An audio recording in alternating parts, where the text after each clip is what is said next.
Hello అండి అందరికీ. ఈరోజు లంచ్ బాక్స్ కోసం బెండకాయ ఫ్రై అయితే చేస్తున్నా.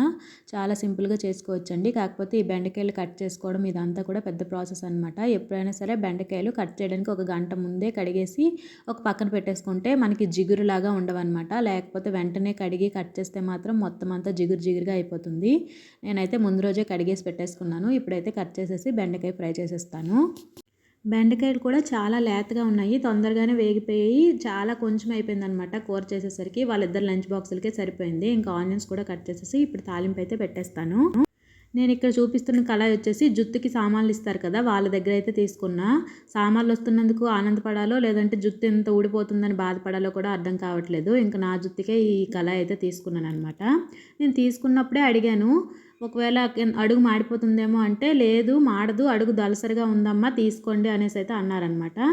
నేను ఇంక తీసుకున్నాను. చిన్న చిన్న ఫ్రైలు చేసుకోవడానికి గట్రా చాలా బాగుంటుందండి. చిన్న కడాయి. మాడిపోతుందేమో అనుకున్నాను కానీ అస్సలు మాడలేదు. మీకు వీడియో ఎండింగ్లో చూపిస్తాను చూడండి. నాలాగా ఎంతమంది జుట్టును దాచిపెట్టి సామాన్లు కొంటారో ఖచ్చితంగా కామెంట్ చేయండి. నేనైతే అప్పుడప్పుడు కొంటూ ఉంటాను. అసలు హెయిర్ ఫాల్ అవ్వకుండా ఉండటానికి ఏవైనా టిప్స్ ఉంటే ఖచ్చితంగా కామెంట్ చేయండి. ఇంకా బెండకాయ ఫ్రై కోసం అయితే కడాయిలో ఆయిల్ వేసాను. ఆయిల్ బాగా వేడెక్కిన తర్వాత ఆనియన్ ముక్కలు, వెల్లుల్లి, ఎండుమిర్చి అలాగే కరివేపాకు కూడా వేసుకొని బాగా ఫ్రై అవ్వనివ్వాలి. ఇవన్నీ కూడా బాగా వేగిపోయిన తర్వాత ముందుగా కట్ చేసి పెట్టుకున్న బెండకాయ ముక్కలు కూడా వేసేసుకోవాలి. నేను ఇక్కడ చిన్న ముక్కలుగానే కట్ చేసుకున్నానండి. కావాలంటే పెద్ద సైజులో కూడా కట్ చేసుకోవచ్చు. చాలా సింపుల్గా చేసుకోవచ్చు. బెండకాయ ఫ్రై అంటే మా పిల్లలిద్దరికీ కూడా చాలా ఇష్టం అనమాట.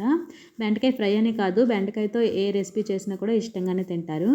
ఇంకా ఈ బెండకాయ ముక్కలు వేసిన తర్వాత ఒక్క నిమిషం పాటు హై ఫ్లేమ్లోనే ఫ్రై అవ్వనిస్తే మనకి జిగురులాగా ఉండదు. ముక్కలన్నీ కూడా అతుక్కోకుండా బాగా ఉంటాయి. ఇంకా కొద్దిగా ఫ్రై అయిన తర్వాత మన టేస్ట్కి సరిపోయినంత సాల్ట్ని, పసుపుని కూడా యాడ్ చేసుకొని మరి కాసేపు ఫ్రై అవ్వనివ్వాలి.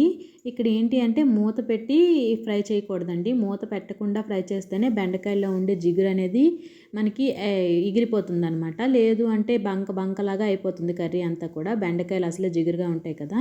నేను అందుకనే మూత పెట్టకుండా అలాగే ఫ్రై చేసుకున్నాను. ఇంక ఇదంతా ఈ ఉప్పు, పసుపు వేసుకొని కాసేపు ఫ్రై అయిన తర్వాత మన టేస్ట్కి సరిపోయినంత కారాన్ని కూడా యాడ్ చేసుకోవాలి. ఫైనల్గా కొద్దిగా ధనియాల పొడి కూడా యాడ్ చేసుకొని మరి కాసేపు ఫ్రై అనిస్తే సరిపోతుందన్నమాట. ఇంతసేపు ఫ్రై చేసినా కూడా కడాయి అయితే ఎక్కడ కూడా అడుగు పట్టలేదండి. చూడండి, కావాలంటే అస్సలు మాడలేదన్నమాట. ఇంకా బాగానే ఇచ్చారు, బాగానే ఉందనిపించింది. ఇదన్నమాట వీడియో నచ్చితే లైక్ చేసి సబ్స్క్రైబ్ చేసుకోండి.